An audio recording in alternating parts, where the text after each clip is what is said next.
اے ماہ رمضان اے رب کے مہمان تیرا آنا مبارک۔ السلام علیکم ورحمۃ اللہ وبرکاتہ۔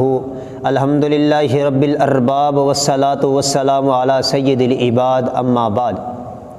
تو وائس آف پنجاب کے پلیٹ فارم سے آج کا ہمارا سوال ہے، سحری اور افطاری کروانے کی کیا فضیلت ہے؟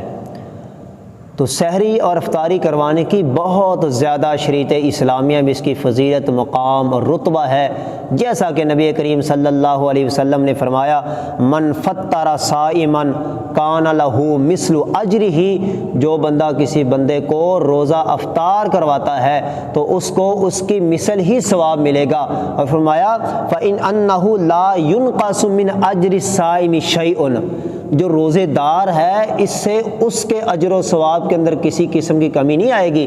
یعنی کہ روزہ افطار کروانا، سحری کروانا یہ ویسے ہی ہے جیسے یعنی کہ جتنا ثواب روزے دار کو ملے گا اتنا ہی ثواب یعنی کہ سحری کروانے والے، افطاری کروانے والے کو ملے گا۔ احباب گرامی، آج کے حالات آپ کے سامنے ہیں، آج یعنی کہ کس طرح کے یعنی کہ صورتحال ہے، آج مسلمان پریشان ہیں، پریشانی کے عالم میں موجود ہیں۔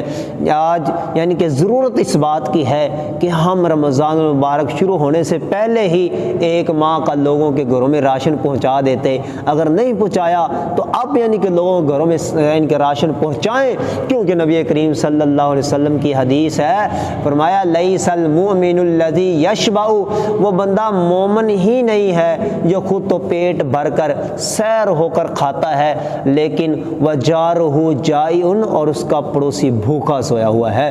خود پیٹ بھر کر کھا لیتا ہے لیکن پڑوسی بھوکا پڑا ہے، فرمایا بندہ وہ مومن ہی نہیں ہے۔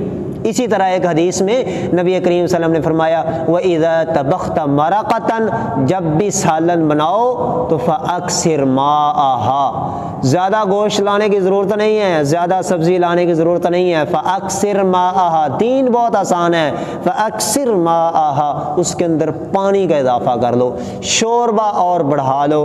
فرمایا وَتَعَاهَدْ جِيرَانَكَ، اس سے آپ اپنے پڑوسی جو ہیں ان کا خیال رکھیں، ان کے ہمدرد بنیں۔ یہ روزہ ہمیں آپس کے اندر باہمی ہمدردی سکھاتا ہے، اس لیے ہم سحری اور افطاری کا بھی اہتمام کریں، اس کی شریعت اسلامیہ کے اندر بہت زیادہ مقام اور عظمت اور فضیلت ہے۔ اللہ رب العزت ہمیں اس عظمت کو، اس مقام کو سمجھنے کی توفیق عطا فرمائے۔ وما علینا الا البلاغ المبین۔